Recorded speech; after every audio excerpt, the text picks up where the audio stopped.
حول ولا قوة إلا بالله العلي العظيم.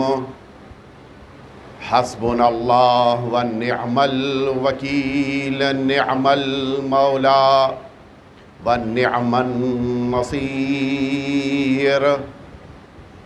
أعوذ بالله من الشيطان الرجيم. بسم الله الرحمن الرحيم. الحمد لله الذي لا يبلغ مدحته القائلون ولا يحصي نعماءه العادون ولا يؤدي حقه المجتهدون. ثم الصلاة والسلام والتحية والإكرام على سيد الأنبياء والمرسلين سيدنا ومولانا أبي القاسم محمد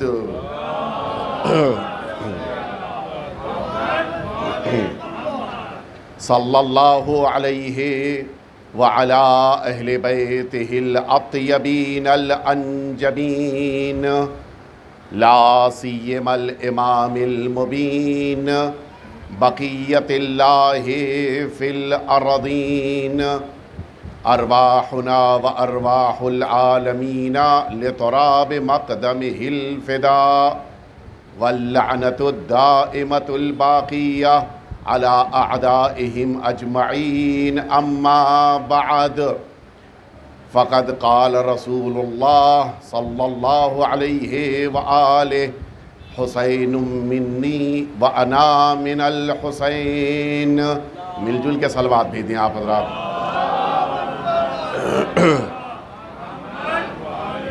اذان محترم، مجلس کا آغاز ہو چکا ہے، لہٰذا آپ حضرات جو باہر ہیں وہ اندر تشریف لے آئیں، اور آپ حضرات بھی جو سامنے موجود ہیں کچھ صلوات بھیجتے ہوئے آگے سمٹ آئیے تاکہ بہتر طریقے سے اپنی بات آپ کی خدمت میں عرض کی جا سکے. مل جل کے صلوات بھیجیے، آگے سمٹ آئیے آپ حضرات.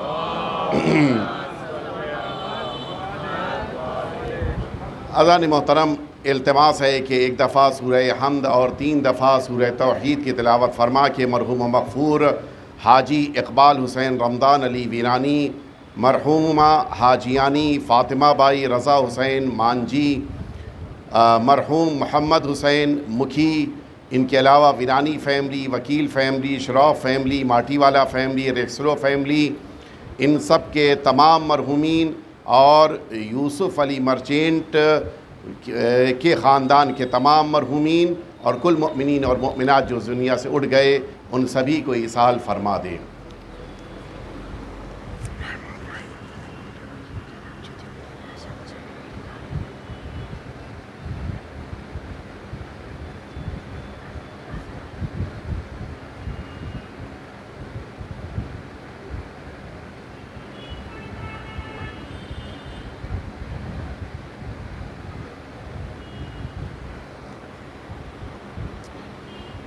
اذان محترم، آج سے پورے 2 مہینہ 8 دن پہلے جس موقع پر اسی آسمان پر چاند دکھائی دیا تھا، ہم سبھی نے اپنے اپنے گھروں میں امام حسین کی یاد منانے کے لیے فرش عزا بچھائی تھی، اور یہ سلسلہ مجلسوں کا، ماتم کا، نوحہ خوانی کا، مؤمنین کا ایک دوسرے کے ساتھ بیٹھ کر گریہ کرنے کا یہ سلسلہ جاری رہا، یہاں تک کہ یہ اس سال کی عزاداری کی آخری شب بھی آ گئی.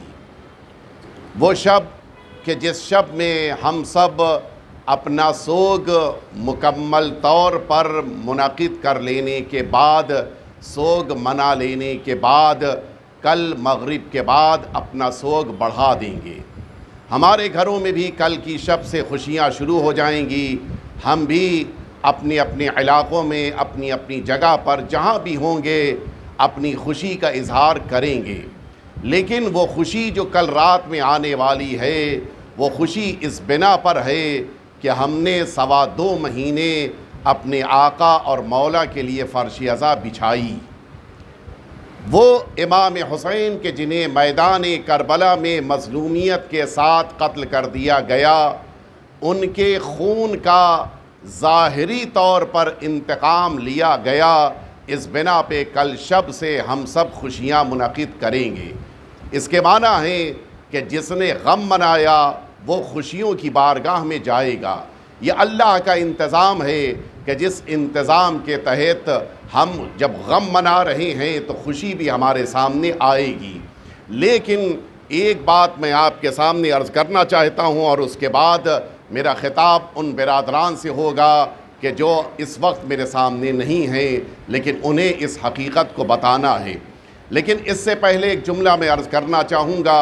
یقیناً 2.25 مہینے کی عزاداری کو منعقد کر لینے کے بعد ہم اپنے اندر نہ کسی قسم کی اکڑ محسوس کر رہے ہیں، نہ ہمارے اندر کسی قسم کا غرور ہے، نہ یہ احساس ہے کہ ہم نے بہت زیادہ عزاداری کی ہے، بلکہ برعکس ہے، ہمارے دلوں میں یہ ندامت کا جذبہ ہے کہ ہم جو حق کے عزاداری تھا اسے پورا نہ کر سکے۔ ہمیں اس بات کا احساس ہے کہ اس دکھیا ماں کے رومال کے لیے جس مقدار میں آنسوؤں کو مہیا کرنا تھا اس مقدار میں ہم آنسو مہیا نہ کر سکے۔ ہمیں اس بات کا احساس ہے کہ جس طرح سے ایک ماں اپنی اولاد کا ماتم کرتی ہے اس طرح سے ہم ماتم اور گریہ نہیں کر سکے۔ ہم شہزادی دو عالم سے شرمندہ ہیں۔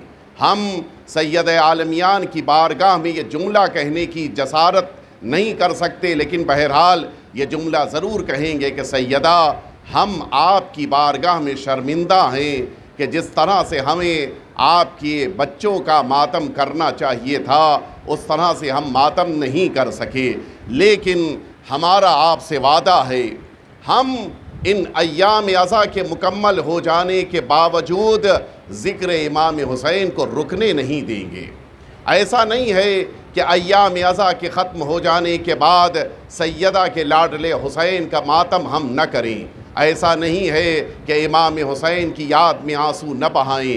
ہمارے گھر کا کوئی حادثہ ہو، حتیٰ ہمارے گھر میں کوئی خوشی منعقد ہو رہی ہو، ہم زہرا کے لاڈلے کو پہلے یاد کرتے ہیں، اپنا غم بعد میں مناتے ہیں۔ ہم اپنی خوشی بعد میں مناتے ہیں، سیدہ کے لاڈلے کو پہلے یاد کرتے ہیں۔ وجہ صرف ایک ہے، وہ وجہ یہ ہے کہ ہم جانتے ہیں کہ آج ہمارے پاس جو کچھ بھی ہے، جتنا بھی ہمارے پاس دین ہے، جتنا ہمارے پاس اسلام ہے، جتنی ہمارے پاس انسانیت ہے، جتنی ہمارے پاس آدمیت ہے، وہ آقا امام حسین کی بنا پر ہمارے پاس ہے۔ لہٰذا ہم یہ وعدہ کرتے ہیں، ایام عزا مکمل ہو رہے ہیں لیکن ذکر حسین کے دن مکمل نہیں ہو رہے ہیں۔ فرش عزا اٹھے گی لیکن اس کے باوجود امام حسین کا تذکرہ نہیں ٹھہرے گا۔ یقیناً ہمارے لباس تبدیل ہوں گے لیکن ہمارے دلوں میں امام حسین کی محبت اسی طرح سے باقی رہے گی۔ کیوں؟ اس لیے کہ امام حسین کا ہم سب پر احسان ہے، ہم پر ہی نہیں، ساری انسانیت پر احسان ہے، ساری بشریت پر احسان ہے۔ اور اب یہیں سے میں اپنی بات ان دوستوں، ان برادران سے کہنا چاہوں گا کہ جن تک میری آواز پہنچ رہی ہے، آج سے 14 صدیوں قبل اسی روئے زمین پر اس طرح سے اسلام کی تصویر کو تبدیل کیا جا رہا تھا کہ آپ یقین جانیں کوئی مذہب نہیں بدنام ہو رہا تھا، کوئی دین نہیں بدنام ہو رہا تھا، بلکہ انسانیت بدنام ہو رہی تھی، بلکہ آدمیت تباہ ہو رہی تھی۔ کیوں؟ اس لیے کہ جن کاموں کو لے کر اس وقت کا وہ انسان کے جو اپنے کو حاکم سمجھتا تھا، ایڈمنسٹریٹر تھا عالم اسلام کا، وہ جن کاموں کو لے کر آگے بڑھ رہا تھا اس کا تعلق نہ صرف یہ کہ اسلام سے نہیں تھا بلکہ اس کا تعلق انسانیت سے نہیں تھا۔ اس کے دل میں انسانیت کا جذبہ نہیں پایا جاتا تھا، وہ انسانیت کو ختم کرنا چاہتا تھا، انسانوں کو مٹانا چاہتا تھا، انسانوں کی تصویر کو تبدیل کرنا چاہ رہا تھا۔ ورنہ آپ جانتے ہیں کہیں بھی کوئی انسان کسی جانور کو تکلیف نہیں پہنچاتا ہے۔ یہ انسانیت کا تقاضا ہے کہ جانوروں کو تکلیف نہ پہنچائی جائے، لیکن اس زمانے کا حاکم یزید نہ صرف یہ کہ جانوروں کو تکلیف پہنچاتا تھا بلکہ انہی جانوروں کے کھیل کو دیکھ کر خوش ہوتا تھا۔ یہ انسانیت کے خلاف عمل تھا۔ یہی یزید تھا جو بے جرم انسانوں کو قتل کرتا تھا۔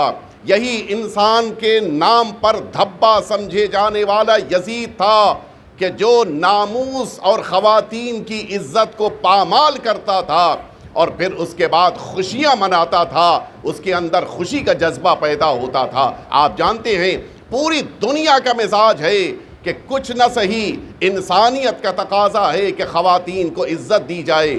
ہمارے وہاں بھی ہوتا ہے، اگر ہم راستہ چل رہے ہوں، کوئی خاتون آ گئی تو ہم پہلے اسے راستہ دیتے ہیں کہ تم آگے بڑھ جاؤ، اور اگر وہ خاتون پریگننٹ ہے، اگر وہ خاتون کے وہاں بچہ اس کے شکم میں ہے، اس کا احترام اور بڑھ جاتا ہے۔ لیکن یزید کے جرموں میں سے ایک جرم یہی ہے کہ نہ صرف یہ کہ اس نے اس کے شوہر کو قتل کیا تھا جو مدینہ طیبہ سے آیا تھا، شام پہنچا تھا، بلکہ اس کی اس زوجہ کو بھی قتل کیا کہ جس کے شکم میں بچہ موجود تھا، اور اس بچے کو بھی شکم سے نکال کے قتل کیا گیا، اور یہ اعلان کیا گیا کہ ہم یہی روش رکھتے ہیں، ہم یہی طریقہ کار رکھتے ہیں۔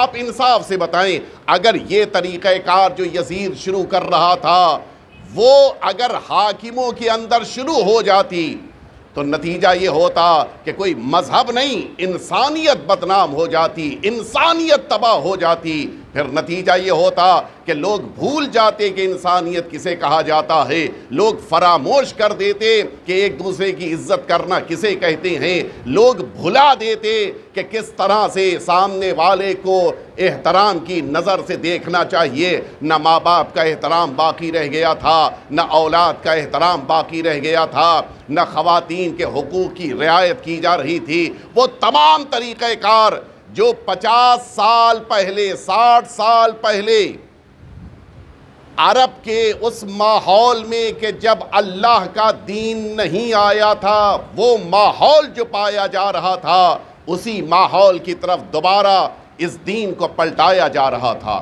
لہٰذا اب ضرورت اس بات کی تھی کہ کون ہے کہ جو اس دین کو دوبارہ زندگی دے، بلکہ میں لفظیں بدل کے کہوں کہ کون ایسا اللہ کا نمائندہ ہے جو دوبارہ انسانیت کو بچائے، کون ہے کہ جو دوبارہ آدمیت کو زندگی عطا کر دے۔ اس لیے کہ انسانیت کی ڈیفینیشن بدلی جا رہی تھی، اس لیے کہ انسانیت کا چہرہ تبدیل کیا جا رہا تھا۔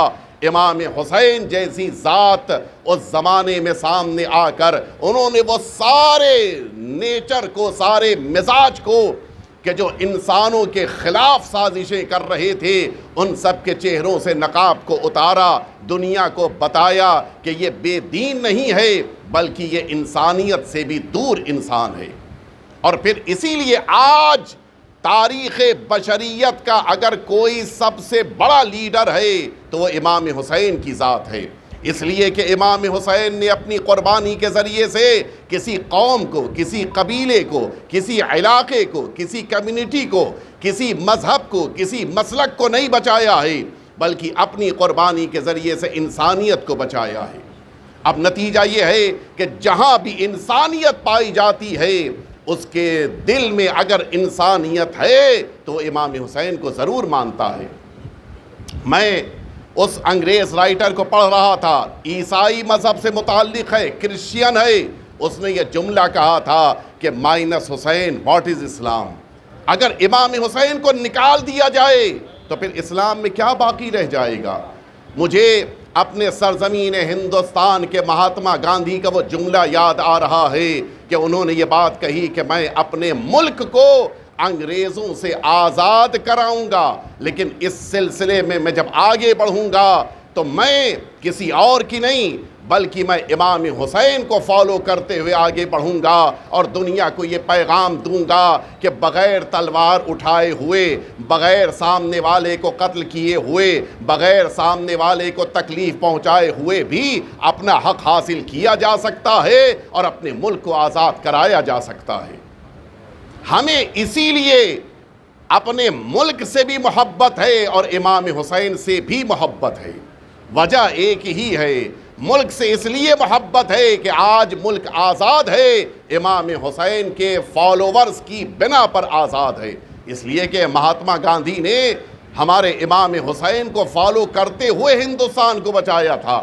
جو نان وائلنس کی آواز اٹھائی تھی وہ سرزمین کربلا سے انہوں نے درس لیا تھا کہ وائلنس کہاں ہونا چاہیے، نان وائلنس کہاں ہونا چاہیے۔ یہ پورا درس ہے جو انہوں نے کربلا سے لیا تھا، بتایا کہ ظلم کدھر ہوتا ہے، مظلومیت کدھر ہوتی ہے۔ دنیا سمجھتی ہے کہ ہمیشہ جو تلوار اٹھا لیتا ہے وہ جیت جاتا ہے، دنیا سمجھتی ہے جو قتل کر لے جاتا ہے وہ جیت لیتا ہے، دنیا سمجھتی ہے جو لوٹ لیتا ہے وہ جیت جاتا ہے، لیکن کربلا میں امام حسین نے بتایا کہ نہیں، سب سے بڑی جیت مظلومیت کی ہوتی ہے۔ تلوار سے اگر تم نے گردن قلم کر دی ہے، پھر بھی یہ گردن نوک نیزہ کی بلندی پہ قرآن پڑھ کے یہ پوری دنیا کو پیغام دے گی کہ تم ایسے شہید جاوید ہو کہ دنیا تمہارے جسم کو تو تمہارے سر سے جدا کر سکتی ہے لیکن تم سے تمہاری زندگی کو نہیں چھین سکتی ہے۔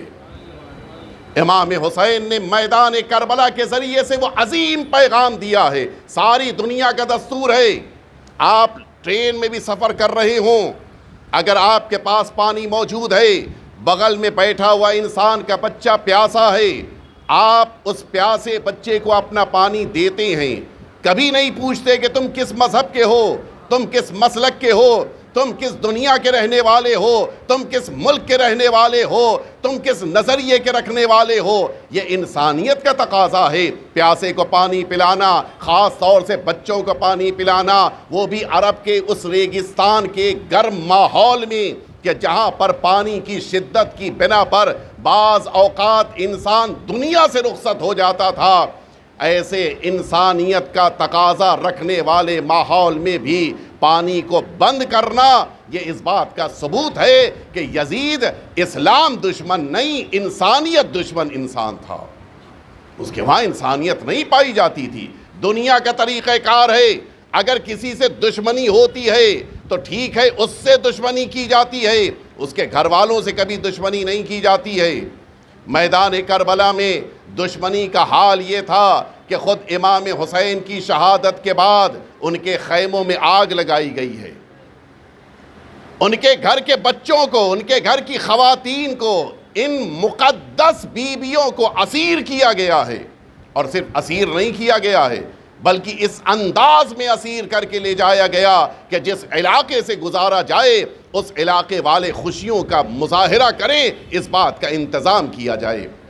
دنیا کا طریقہ کار ہے کہ جس موقع کے اوپر کسی سے دشمنی ہوتی ہے کم از کم یہ تو خیال کر لیا جاتا ہے کہ کہیں اس کا کوئی چاہنے والا پاس میں کھڑا نہ ہو، لیکن کربلا میں تو عجیب عالم تھا، بھائی قتل ہو رہا ہے، بہن بلندی پہ کھڑی ہوئی دیکھ رہی ہے، کوئی ایک بھی آگے بڑھ کر یہ نہیں کہنے والا ہے کہ بہن کی نگاہوں کے سامنے بھائی پہ کوئی ظلم نہ ڈھائے۔ عجیب عالم ہے، جس رسول کا کلمہ پڑھ رہے تھے وہی رسول اپنے اس نواسے کو پشت پر بٹھا کے لے کے جاتے تھے۔ جس قوم نے امام حسین کو رسول اللہ کے پشت کے اوپر بیٹھے ہوئے دیکھا ہے اسی قوم نے امام حسین کے سر کو نوک نیزہ پہ بلند دیکھا ہے۔ جس قوم نے امام حسین کو رسول اللہ کے سینے پہ بیٹھے ہوئے دیکھا ہے اسی قوم نے امام حسین کے اس سینے پر دشمن کو بیٹھے ہوئے دیکھا ہے۔ جس قوم نے امام حسین کو رسول اللہ کے سجدے کے عالم میں پشت پر بیٹھے ہوئے دیکھا ہے اسی قوم نے یہ دیکھا کہ یہی نواسہ رسول ہے جو اللہ کی بارگاہ میں اپنا سر رکھ چکا ہے، اور پھر عالم یہ ہے کہ دشمن اس کا سر قلم کرنے جا رہا ہے۔ کوئی آگے بڑھ کے کہنے والا نہ تھا کہ یہ کیوں کر رہے ہو، یہ کرنا تمہارا جرم ہے، غلط ہے، نا انصافی ہے۔ ہم آج امام حسین کے لیے روتے ہیں، امام حسین پہ گریہ کرتے ہیں، امام حسین کا ماتم کرتے ہیں۔ وجہ کیا ہے؟ وجہ یہ ہے کہ ایک ہوتا ہے سامنے والے سے دشمنی نکالنا، ایک ہوتا ہے بیجا ظلم ڈھانا۔ جس انداز میں میدان کربلا میں امام حسین کو قتل کیا گیا ہے وہ پوری انسانیت کی تاریخ میں اس کی کوئی مثال، اس کا کوئی ایگزامپل نہیں ملتا ہے، کبھی آپ کو نہیں ملے گا اس انداز میں قتل کیا جائے۔ یہ کون سی دشمنی تھی؟ یہ تو وہی افراد تھے کہ جو کہہ رہے تھے کہ ہم اسلام کو فالو کرتے ہیں۔ کیا اسلام نے یہی سکھایا ہے؟ اسلام انسانیت کا درس دیتا ہے، اسلام لوگوں کی خدمت کرنے کا درس دیتا ہے۔ اسلام تو یہاں تک کہتا ہے کہ اگر تمہارا پڑوسی رات بھر بھوکا ہے اور تم کھانا کھا کے رات میں سو گئے ہو تو صبح تمہیں اٹھ کر اللہ کو جواب دینا ہے کہ تم نے اپنے پڑوسی کا کیوں نہیں خیال کیا۔ اسلام نے یہ نہیں کہا کہ تم مذہب پوچھو، مسلک پوچھو، قوم پوچھو، قبیلہ پوچھو، خاندان پوچھو۔ اسلام تو سب کے لیے حکم دے رہا ہے۔ تو جس اسلام نے انسانیت کا درس دیا، اسی اسلام کے ماننے والے چند اسلام فروش افراد میدان کربلا میں امام حسین کے بچوں پر پانی بند کر رہی ہیں۔ کون سا اسلام ہے یہ؟ اسی لیے میدان کربلا نے دو چہرے پیش کیے ہیں۔ ایک وہ چہرہ کہ جو انصاف پسند ایمان والوں کا چہرہ ہے، اور ایک ان لوگوں کا چہرہ ہے کہ جن کو آج کی زبان میں آتنکوادی کہا جاتا ہے۔ یہ وہی چہرہ ہے جو کل میدان کربلا میں یزید کے لشکر والوں کا تھا۔ کوئی ان کے وہاں ایسا فعل، کوئی ایسا کام نہیں تھا کہ جس کام کی بنا پہ آپ یہ کہہ سکیں کہ ان کے اندر اچھائی پائی جاتی تھی۔ کبھی آپ نے نہیں دیکھا ہوگا کہ بچوں کو تازیانے مارے جائیں، کبھی نہیں دیکھا ہوگا کہ بچوں کو کوڑے مارے جائیں، کبھی آپ نے نہیں دیکھا ہوگا خواتین، آپ جانتے ہیں جو خواتین اپنے گھر کے 18 جنازے اپنی آنکھوں سے دیکھ چکی ہیں، جن خواتین نے 72 جنازوں پہ ماتم کیا ہے، کیا وہ خاتون کسی مرد کے اوپر حملہ کر سکتی تھی کہ خطرہ تھا جس لیے اس کے ہاتھ کو گردن کے پیچھے باندھا گیا تھا؟ یہ کون سی انسانیت ہے؟ کیا یہ خاتون کسی انسان کو نقصان پہنچا سکتی تھی کہ جس کو رسیوں میں جکڑا گیا تھا؟ کیا وہ 32 سال کا انسان کہ جو بیمار ہے، کہ جس کے باپ کا سایہ بھی اٹھ چکا ہے، جس کے بھائی کو بھی قتل کر دیا گیا، جس کے چچا کو بھی قتل کر دیا گیا، جس کا پورا گھرانہ قتل ہو گیا ہے، کیا وہ بیمار اس بات کا حقدار نہیں تھا کہ اسے آرام دہ گھوڑے پر بٹھا کر سفر پہ لے جایا جاتا؟ لیکن یہاں عالم یہ ہے کہ گلے میں بھی زنجیر پڑی ہے، کمر میں بھی لنگر ہے، پیروں میں بھی زنجیر ہے، اور پیدل چلا کے لے جایا جا رہا ہے۔ دنیا کا طریقہ کار ہوتا ہے، اگر کوئی بیمار سڑک پہ چل رہا ہو، انسان اپنی سواری روک کے کھڑا ہو جاتا ہے کہ آؤ میری سواری پہ بیٹھ جاؤ، لیکن میدان کربلا میں سید سجاد کی بیماری پر کسی کو رحم نہیں آیا۔ دنیا کا طریقہ کار ہے، اگر سڑک کے اوپر کسی کی لاش پڑی ہو، لوگ کہیں سے چادر لا کے اس کے اوپر ضرور ڈال دیتے ہیں، کبھی نہیں پوچھتے کہ وہ کون ہے، کہاں کا رہنے والا ہے۔ میدان کربلا میں رسول کے بیٹے کا جنازہ زمین پہ پڑا تھا، کوئی نہیں تھا جو آگے بڑھ کے یہ کہتا کہ یہ رسول کا بیٹا ہے، یہ زہرا کا لاڈلا حسین ہے، یہ جنت کے جوانوں کا سردار حسین ہے جو زمین پہ پڑا ہے۔ کوئی نہ تھا جو ایک چادر لا کے ڈال دیتا۔ بہن موجود تھی لیکن اس کے سر کی چادر کو بھی چھین لیا گیا تھا۔ شاید اسی لیے چھین لیا گیا کہ کہیں بہن اپنے بھائی کو کفن کے طور پہ چادر نہ دے دے، کہیں بیٹی اپنے سر کی چادر اپنے باپ کے حوالے نہ کر دے۔ یہ کون سی انسانیت تھی؟ آج ہم اسی لیے ماتم کرتے ہیں کہ امام حسین پہ بڑے ظلم ڈھائے گئے، امام حسین کو ستا کے میدان کربلا میں قتل کیا گیا ہے، اور عالم یہ ہے کہ جس موقع کے اوپر امام حسین اسی میدان کربلا میں آخری قربانی کے لیے آئے تھے، عالم تھا پیاس کا اتنا زیادہ غلبہ تھا، نگاہوں کے سامنے دھواں دکھائی دے رہا تھا۔ آپ ذرا سوچیں، جو 3 دن سے زیادہ کا پیاسا تھا، کیا اس سے جنگ کرنی چاہیے تھی؟ کیا اس پہ حملے کرنے چاہیے تھے؟ اور پھر ایک اکیلا حسین جو 3 دن سے زیادہ کا بھوکا ہے، جو 3 دن سے زیادہ کا پیاسا ہے، اس کے قتل کرنے کے لیے لاکھوں کا مجمع آیا تھا۔ جب بہن نے بلندی سے کھڑے ہو کے دیکھا ہے تو عالم یہ تھا کہ گودال قتل گاہ میں اکیلے حسین ہیں. کوئی تلوار مار رہا تھا, کوئی نیزہ چبھو رہا تھا, کوئی تیر برسا رہا تھا, اور جس کے پاس کچھ نہ تھا وہ جھولیوں میں پتھر لیے ہوئے حسین پہ پتھر برسا رہا تھا. کون سی انسانیت تھی؟ یہ آدمیت میدان کربلا میں ذبح ہو رہی تھی. یہ امام حسین کی قربانی نے بچا لیا. بس عزیزانو, آپ کی آنکھیں نم ہیں, آپ ماتم کر رہے ہیں, آپ گریہ کر رہے ہیں, لیکن یہ احساس بھی ہے کہ شاید یہ اس سال کی آخری عزاداری ہو, شاید یہ ہماری عمر کی آخری عزاداری ہو. بچے تو اگلے برس ہم ہیں, اور یہ غم پھر ہے جو چل بسے تو یہ اپنا سلام آخر ہے. اے سیدہ, ہم آپ کے بچوں کا ماتم کرنے کے لیے آئے ہیں, آپ کو پرسہ دینے کے لیے آئے ہیں. اے سیدہ, ہم کس کا آپ کو پرسہ دیں؟ معمولاً جب پرسہ دیا جاتا ہے تو ایک باپ کا انتقال ہوتا ہے, بیٹے کو پرسہ دیا جاتا ہے. ایک بیٹا دنیا سے اٹھ جائے تو ماں کو پرسہ دیا جاتا ہے. لیکن سیدہ کو کس کا پرسہ دیں؟ اس قاسم کا پرسہ دینا ہے کہ جس کے لاشے کو پامال کر دیا گیا. اس اکبر کا پرسہ دینا ہے جس کے سینے پہ برچھی کی ہنی لگی تھی. اس حسین کا پرسہ دینا ہے جسے میدان کربلا میں پامال اسم اسما کر دیا گیا. ہاں, اور بھی پرسے دینے ہیں. زینب کی چادر کا پرسہ دینا ہے, ام کلثوم کے تازیانوں کا پرسہ دینا ہے, سکینہ کی زندان شام میں شہادت کا پرسہ دینا ہے. ہاں آزاداروں, بس وہ تاریخ آ چکی ہے جب یہ قافلہ واپس پلٹ رہا ہے. بس میں نے اپنی مجلس کو مکمل کر دیا. مدینہ قریب آ چکا ہے. ذرا سوچیں, 66 مہینے تک یہ کربلا میں پہنچے تھے, اور اب یہ قافلہ اتنے دنوں کے بعد سرزمین مدینہ کی طرف آ رہا ہے. ذرا سوچیں, جب اپنا وطن آنے لگتا ہے, ہر ایک کے دل کی تمنائیں مچلنے لگتی ہیں. مجھے اپنے بھائی سے ملنا ہے, مجھے اپنی بہن سے ملنا ہے, مجھے اپنے بچوں سے ملنا ہے. لیکن عجیب عالم ہے, قافلہ مدینے کی سرحد میں پہنچ چکا ہے, لیکن کوئی آگے بڑھنے کو تیار نہیں ہے. ہم کیا جواب دیں گے؟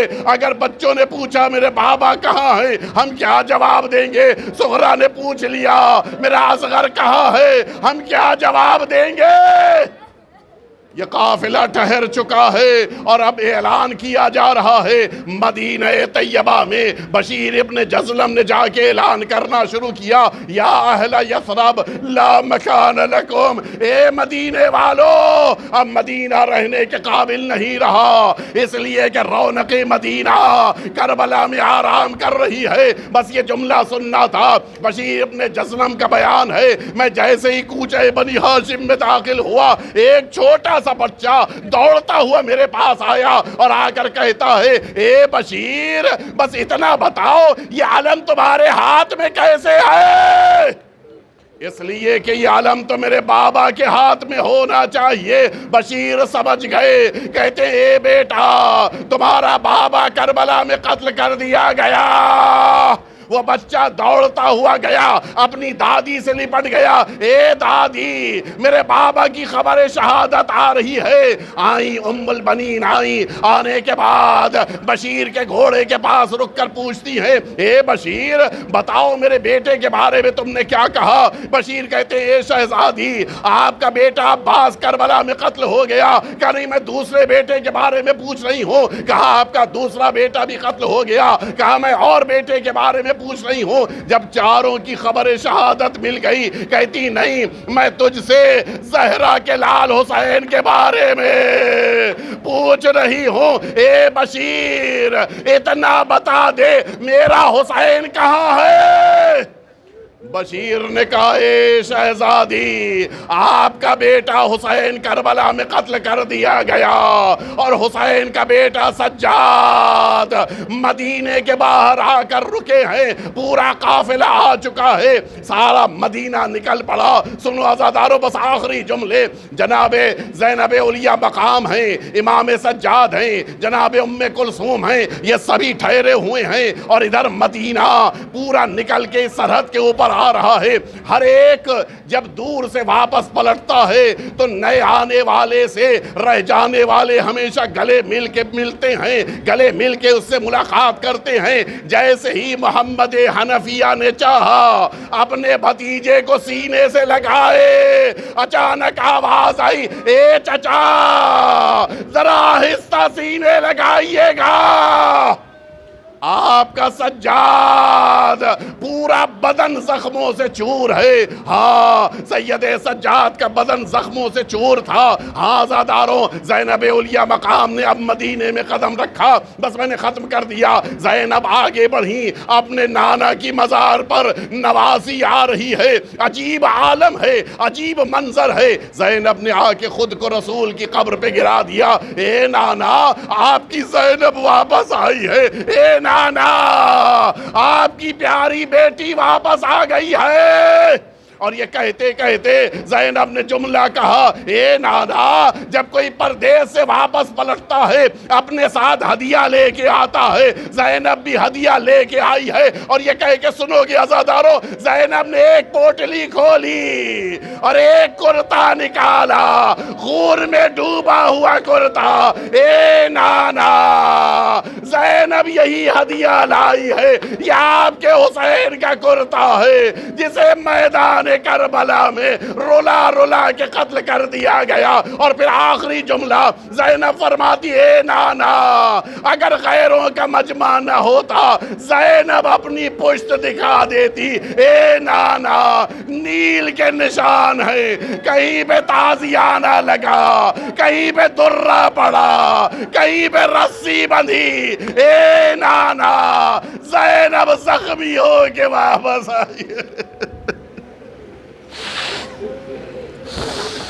الا لعنت اللہ علی القوم الظالمین وسیعلم الذین ظلموا ای منقلب ینقلبون۔